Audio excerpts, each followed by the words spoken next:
Привет хора и добре дошли в едно ново видео. Радвам се да ви видя пак. В тази втора част от поредицата за специализация в чужбина ще ви разкажа какво точно ви е необходимо, за да започнете своята специализация именно тук в Германия. Като бих искал да вметна, че моят път в чужбина започна преди повече от 2 години и може би информацията няма да бъде към момента напълно и 100% актуална.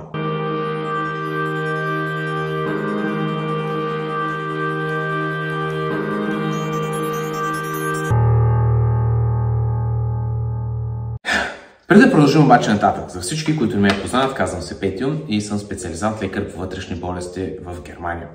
Също така съм и сертифициран персонален треньор. Нещата, които до голяма степен ме определят, са медицината, тренировките и здравословният начин на живот.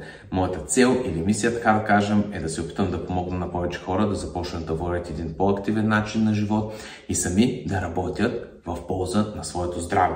Ако можем, заедно да се опитаме да забавим или дори да превентираме развитието на едни от най-често срещаните заболявания в 21 век. А също така с тази малко странична тема за специализация в чужбина ще се опитам да помогна на колеги, които искат също да видят какво е да работиш и да се развиваш и да учиш в чужбина. Тъй като по принцип този път е доста трънлив, ще се опитам всъщност по един или друг начин малко да ги улесня. Първият въпрос, който най-често ми задавате е: признава ли ми се дипломата от Българският университет? Отговорът най-просто да. Не е нужно да държим каквито и да било приравнителни изпити, защото ние сме в Европейския съюз. И един от малкото плюса на това, че сме в Европейския съюз, е, че нашата диплома се признава. Това, което обаче не е необходимо, е познание по така нареченият медицински немски, тъй като подобно на всичко останало в Германия, те си имат свои собствени думички, свои собствени термини за нещата и не използват толкова често английски и немски заемки. Именно поради това ние трябва да държим така нареченият Fachsprachprüfung, за да можем след това да подадем тези документи за получаването на така наречената апробация.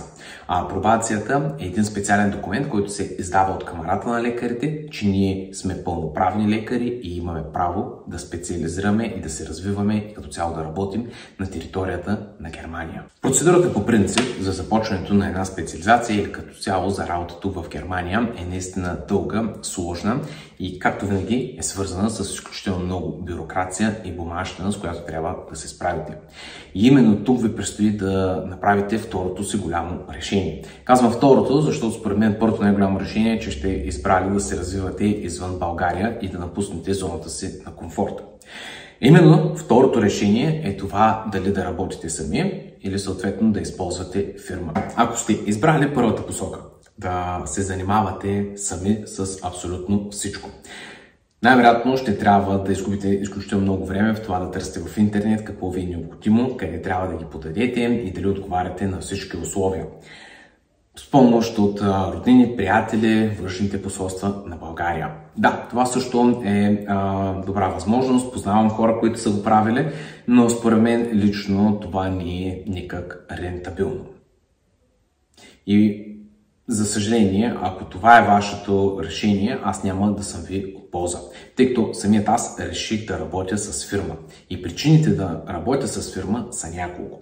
Първо, една фирма има дългогодишен опит в това да намира места в Германия. Тоест аз не трябва самичък да се занимавам, да ходя по различни интервюта и да се чудя къде да си намеря място за работа. Второ, една фирма познава какви са необходимите документи и това как трябва да бъдат окомплектовани и къде трябва да бъдат изпратени. Също така тя познава какви са актуалните условия за това вие да можете максимално добре да отговаряте на условията, за да започнете, т.е. за да получите тази апробация и да започнете да специализирате тук в Германия. Което ако трябваше сам да го правя, ще да ми струва множество нерви, време и пари. И именно тук стигаме до третата причина – парите. Едно такова започване на специализация в чужбина е свързано с една доста голяма първоначална инвестиция. И ако работите с фирма, съответно фирмата ще ви заеме, така да кажем, тези 2500, 3000, 3500 евро или колкото са ви необходими, за да можете вие да започнете вашият път на специализация тук. Няма да е нужно майка ви и баща ви да се натварят с това да ви дадат едни 3500 евро или съответно вие да теглите кредити и да задлъжнявате с лихви. Разбира се, тези пари, които те са вложили във вас, ще трябва да бъдат възстановени на фирмата по договор, но разбира се, смятам, че когато взимате една заплата в Германия като лекар, която е многократно по-висока от тази на специализантите в България, това няма да бъде никак трудно и ще ви отнеме няколко месеца. Ако трябва да ги разделим на плюсове и минуси. Плюсовете на това да работите с фирма е, че спестявате време и нерви. Също така не се занимавате сами с каквато и да била документация и бумащина. И трето, няма да се чудите откъде да изкарате едни 3000 евро, за да можете да си финансирате цялото това приключение.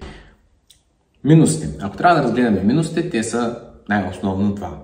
Първият минус е, че ти си обвързан с договор. Когато ние се обвържем с този договор, ако решим да не си спазваме нашите точки по него, плащаме неустойки.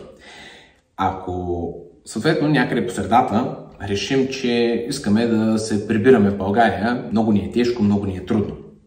И тази фирма все още не е получила своите пари от болницата, с която е сключила договор, и вие решите да се приберете, съответно тези пари, които те е трябвало да получат от болницата, ще трябва да бъдат възстановени от вас. А това ще ви коства наистина доста пари. Така че имайте го като едно ново. Вторият минус е това, че може би няма да започнете специализация точно там, където искате. И какво имам предвид с това? Повечето хора, когато идваме от чужбина, винаги искаме да започваме в голяма университетска болница. Винаги искаме да започваме в голям град. Франкфурт, Мюнхен, Штутгарт, Берлин и прочее. Но поради проста причина, че когато градът е голям, когато болницата е университетска, те вече си имат кадри, които са си учили в Германия и съответно биха искали да се започнат и да си останат в техните болници. И за една такава болница да намери кадри е много по-лесно. Освен това, както казах, болницата трябва да заплаща за вас. И ако една болница е голяма и има свои кадри, няма никакъв смисъл да плаща някаква фирма или колко си хиляди евро за това, че може тя да им предостави готов кадър от България, който съответно те първо е учил немски език, не познава средата и така нататък. И обикновено за нас има места в по-малки градчета и в по-малки болници. Но почакайте, не се отказвайте още от това да специализирате тук в Германия. Всъщност, този минус се оказа един от най-големите ми плюсове. И ето защо. Ако бях започнал в голяма университетска болница в някой голям град, броят на пациентите, които преминават през деня там, ще да бъде двоен или троен на този, който имам в моята малка клиника. Броят за пациентите, за които ще да бъда отговорен на отделение, щяха да бъдат множество повече, около 17, 18 или дори 20 човека. Това е свързано с изключително дълги визитации, с изключително много работа на отделение. Самичък да се слагаш абогати, да се взимаш кръв, съответно информирани съгласия, разговори с роднини, цялата документация, да напишеш епикризата и прочее. Съответно, това е свързано с изключително множество отново стрес и нерви за един човек, който идва от друга страна. Не познава добре езика, не познава добре системата, не знае какво се случва точно в болницата и как трябва да се върши работата. Да не говорим, че тук до голяма степен лекарите имат отношение и към постхоспитализационния период. Т.е. след като ги изпишем, ние до някаква степен сме отговорни за това какво ще се случи с тези пациенти. Дали ще ходят в различни домове, дали ще се прибират в къщи, дали ще им трябва някаква допълнителна помощ и така нататък. Разбира се, това го нямаме в България и на нас ни е напълно неизвестно. Този стрес, тези нерви, които вие ще изтрошите да работите в една такава голяма болница, особено ако те първа сте дошли в Германия, до голяма степен е възможно да ви откаже от специализацията ви и вие няколко седмици след като сте започнали да решите, че се връщате отново в България. Също така нямате, когато сте в една такава болница и имате толкова много пациенти, няма да имате време да учите диагностичната насоченост. Защото, например, аз, когато съм в тази по-малка клиника, имам, да кажем, около 10 на човека, за които съм отговорен. Работата ми по тях, съответно, е много по-малка, отколкото ако бяха 20. не правя толкова извънредни часове вече, тъй като съм навлезнал за 2 години в работата и в средата и имам някакво време през деня да уча диагностика, ако искам ултразвук на корем, ултразвук на сърце, ендоскопии, коронарографии и прочее.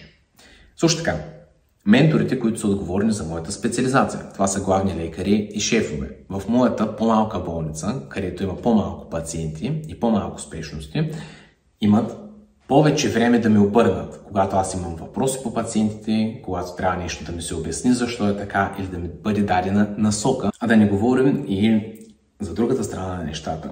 Хубаво е човек да се учи, хубаво е човек да специализира, хубаво е човек да взима пари. Но малко или много, вие имате и личен живот и ви трябва и почивка. И ако работите в една голяма университетска болница, вярвайте ми, че извънредните часове, които ще давате, ще бъдат много повече, отколкото в една по-малка клиника в един по-малък град. И именно в началото, както казах, и аз исках да бъда в по-голямата клиника и бях скептично насочен към започването ми на работа в този 14 000 град. Но сега мога да кажа, че това беше най-доброто ми решение, защото имам време да работя с пациенти, имам време да уча диагностика, имам време, след като се прибера, да се сготвя, да ходя 4, 5, 6 пъти на фитнес в седмицата, имам време да правя моите хобита, като например да записвам тези видеа или да работя с клиенти, да чета книга и каквото и да било. Така че не го подценявайте. Да обобщим. Първо, дипломата ви се признава и не е нужно да държите каквито и да било приравнителни изпити. Второ, ако решите, че ще се справите сами, трябва да имате някакъв заделен кеш, за да може да си платите абсолютно всички неща. Трето, трябва сами да се оправите с цялата бумащина, бюрокрация, документация и да се запасите с изключително множество нерви и търпение. И трето, решавате да работите с фирма, парите, които ще бъдат вложени във вас, ще бъдат възстановени след това от немската ви заплата, което ще бъде много по-лесно и няма да ви натежи никак, повярвайте ми.